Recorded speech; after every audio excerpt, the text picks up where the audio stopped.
What's going on, guys? Welcome back to the channel. Thanks for clicking on the video. This is the update for the Chevy Silverado Pulsar LT video that I made for you guys about e-checks and these trucks if you have a Pulsar LT.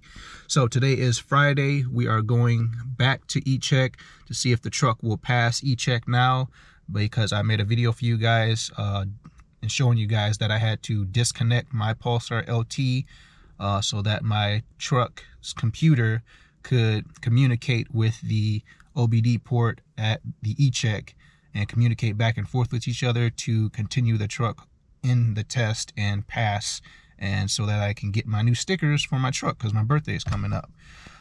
So I'm sitting here in the truck, and for me, I felt like I knew when the truck was ready to go back to e-check because my auto stop start started working again.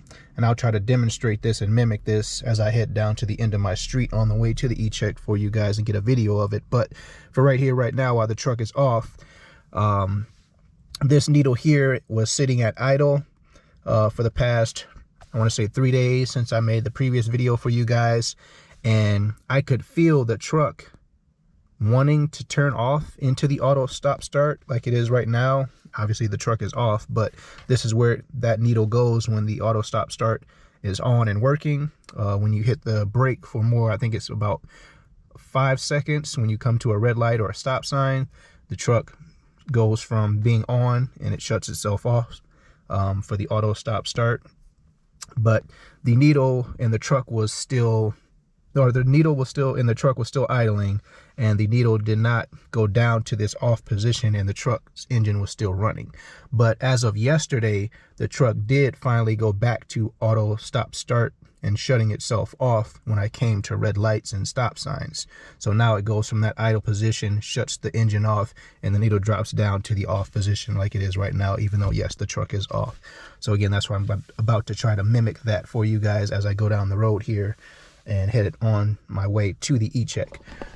But for me, that's something that I would say you guys should be looking for. If you have to disconnect your Pulsar LT to go to e-check to pass, try and drive your truck around as much as possible. Turn it on, turn it off, cycle that computer on and off. That's what you're doing.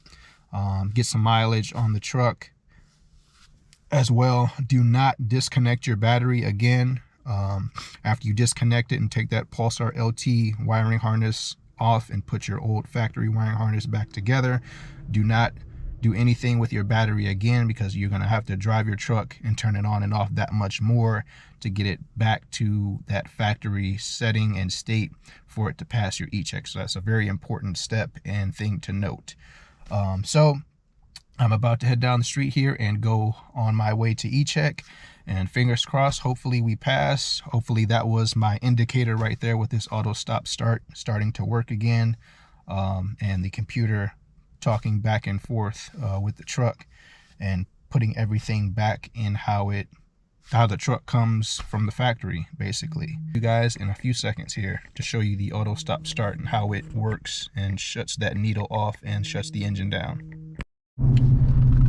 All right, coming down to the end of my street here. I just wanted to see if the truck will do it and show it for you guys. See, the truck is at idle right now, coming to a stop. Let's see if it'll shut off. So right there, just shut off. The engine just shut off. Needle is down at the auto stop start. Gonna let off the brake and the truck is gonna restart the engine just like that, and we are on our way. So something else, I'll give you guys another tip. Something else you can do to, I guess, speed your process up if you're kind of in crunch time and your sticker date is coming up that you need to go to the DMV to get your stickers, or if you order them online, whatever the case may be, and you're in crunch time and you got to get your e-check papers in order to get your stickers, I will say try to cycle on and off your auto stop start button. So that's right here. So just on your drive, every single time you shut, or every single time you turn on your truck, cycle that once or twice. When you go somewhere and stop in a parking lot or wherever you're going, to a store or whatever, cycle it again, then shut the truck off. When you come back out, start your truck, cycle it on and off, that auto stop start button right there, and then that should also help the truck's computer re-recognize that factory wiring harness a little bit faster. That's something that I did as well when I was driving the truck around from this past Monday up until now, Friday. And again, it just started, the truck just started auto stop starting itself yesterday. So that's what, for me, is giving me the indicator that it is now ready to go back to e-check. So today is Friday, and that's where we're going right now. So again, fingers crossed, hopefully we go there and the truck passes e-check, and I can make a final thoughts part of this video for you guys, and we will end it there. And hopefully this information helps a lot of you guys out with passing e-check if you have a Chevy Silverado, the newer ones, and a Pulsar LT or a Range tuner hooked up to your truck. So I will see you guys at e-check. All right, guys, we made it, pulling into the e-check here. So wish me luck. Hope it all goes well.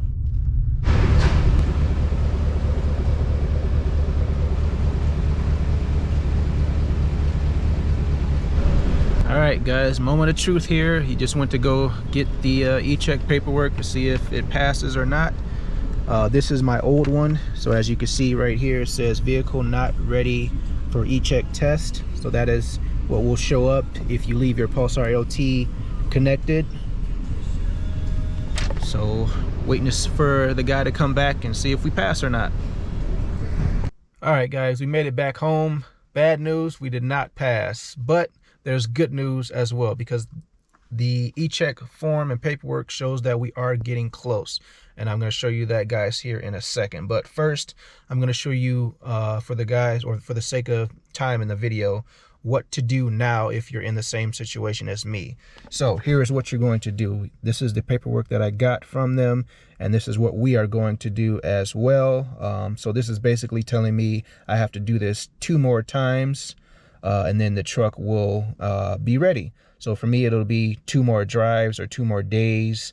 But here is the list 1 through 4. Let the vehicle sit for 8 hours. And before I go on this list, the first sentence is do this all at the same time and not in pieces. Does not need to be exact. Let the vehicle sit for 8 hours. Number 2, start the vehicle and let it warm up. Number 3, drive for at least 10 minutes at highway speeds, 55 miles an hour or more. 4, drive for at least 20 minutes in urban traffic with at least 4 idle periods. This includes stop lights. So again, like I told you guys a little bit earlier in the video, my auto stop start started working yesterday.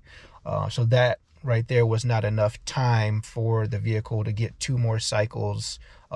If I would have waited until Monday coming up here, today is Friday, then if I went Monday, the vehicle, or the truck in this case, would have passed e-check, because I would have gotten those last 2 more cycles done, because I got some things to do tomorrow, Saturday, not much of anything to do Sunday, but I would have taken it out for a drive anyway, because we've had some pretty good weather here in Cleveland, Ohio. No snow on the ground, no salt, but it's still wintertime. But the sun has been out the past few days and creating some good, crazy, weird Cleveland, Ohio weather. But this is the process that I'm going to do here, guys, within the next 2 days.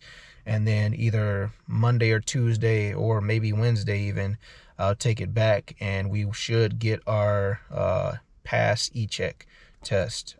So let me show you guys what other paperwork I got, the actual e-test paperwork information. Here's what I need to show you guys as far as the actual test paperwork, and meaning of what the guy told me, the truck is actually getting itself ready to be tested. And here is my January 22nd test. All of this pretty much said either NA or not complete. The only complete we got was misfire and catalyst, right? Or no, a component. So those were the only 2 that we got complete. All of these need to say complete before the vehicle is ready to be tested. And that was on January 22nd. So now today, February 9th, as you see right there, we got only 2 that still have to be complete. That's the fuel and the evap system. So that's 2 more things that need to be ready or get ready for us to pass the e-check test. So that right there tells me that I need 2 more drive cycles at least to, and what I just read to you guys in that list format of what we need to do to get the truck ready to pass e-check next week. So that is what we're going to do, and I'll make another follow-up video for you guys to hopefully get you guys the correct information and help you guys along this process if you have to go through this as well. If you have a newer Silverado and a Pulsar LT or a Range and you're going through e-check and your truck just will not pass, these are the steps that you will have to do to get your truck to pass. And again, like I said, if you're in crunch time and you only got a couple days, I highly suggest you continue to drive your truck pretty much all day long, unfortunately. But you got to get your truck ready or your vehicle ready to pass e-check, and it has to pass or you can't get your stickers. Last year I did get or 2 years before that, I did get a waiver for my e-check because it didn't pass then, and I never unhooked my Pulsar LT, and I had to go inside and they gave me a waiver for my first time not passing, and then I was able to get my stickers. But the second time when it didn't pass again for this year, they said, no, we can't give you another waiver again. We want you to pass the e-check. You have to pass the e-check or you can't get your stickers. So that is what we're doing now, guys. I will end this video and then make another video next week of pretty much this same process and seeing if this stuff is absolutely 100% true and what we have to do to get our truck to pass e-check. So thank you guys for watching this video. Be on the lookout next week for hopefully the final video of unplugging the Pulsar LT and getting this truck ready for e-check. So you guys should be going through this along with me if you're watching this video to try and figure out what's going on with your vehicle and your truck of why it won't pass e-check if you're running a Pulsar LT or a Range. And hopefully all of this information helps you guys as well. So thanks for clicking on the video again, and I will see you guys next week in that video.